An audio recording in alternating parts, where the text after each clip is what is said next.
was hired, I started out as a journalist. I was not in the wine field or the food field, but I was a very passionate lover of restaurants, of food, of cooking, of wine, beer, drinking. And this is something that has kind of driven me. I actually got started in national news. One of my first jobs at the New York Times, where I was hired when I was very young, was to be the late night editor of national news. And this basically meant that after everybody else went home, I would sit there till 3 in the morning, just in case something happened. I would get it in the newspaper. There was a train accident, or somebody died, Doc Goody got busted for drugs, that sort of thing. Most practically speaking, though, it meant I had nothing to do for the hours between 1 and 3 in the morning. And I thought, well, why don't I use this time to do some writing? That's what I really wanted to do. I had no interest in being an editor. And I was really interested in food. And at this time, back in the early 80s, particularly at a place like the New York Times, even though we had a restaurant critic and we had Frank Pyle, who was the first regular wine columnist for a daily newspaper in this country,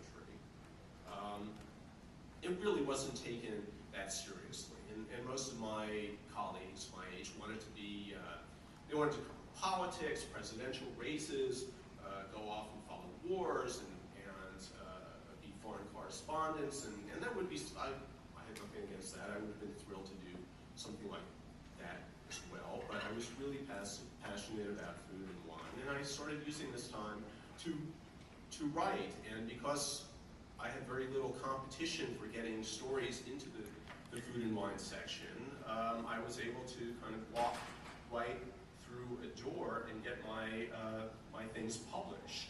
So for me, I had an opportunity, and I had energy and desire and perseverance, and I was able to step into a role, essentially carve out a role for myself that probably, that sort of opportunity doesn't exist, certainly at daily newspapers anymore, because these positions are now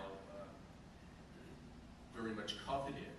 But over time, I eventually became an editor in food and wine. Then I started reviewing inexpensive restaurants almost 20 years ago, and eventually started writing about wine as well. And since 2004, I've been writing exclusively about wine. And during that time, there's been an amazing revolution in our American attitudes towards food, towards wine, and of the attitudes of journalists to these subjects. Because back in the 70s and 80s, wine and food was not considered a serious subject. Most newspapers would just hire somebody from the community to offer some recipes.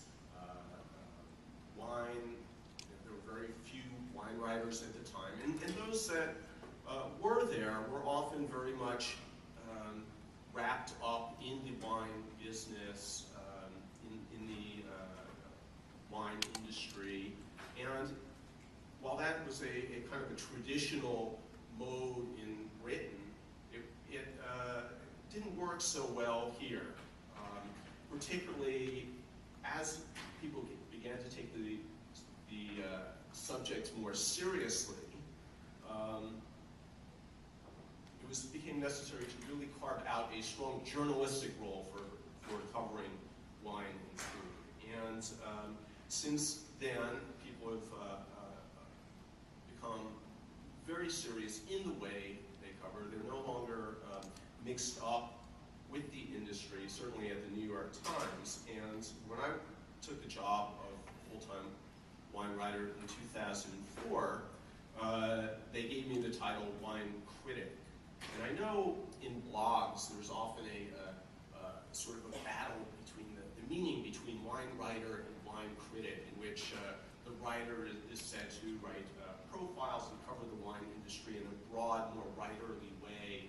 And the critic is more nose in the glass, writing tasting notes and scores and not really getting out.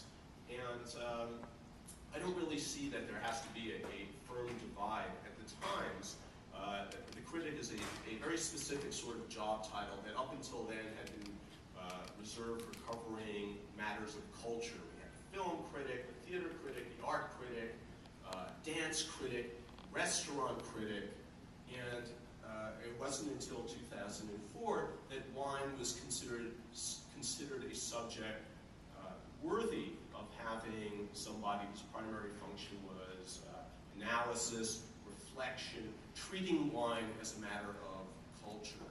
So I'm very proud of having that title, and I'm very thankful of the work that my predecessor, Frank Weil, did, who never had the title, but to make people realize at the New York Times that this was a subject very much worthy of serious coverage.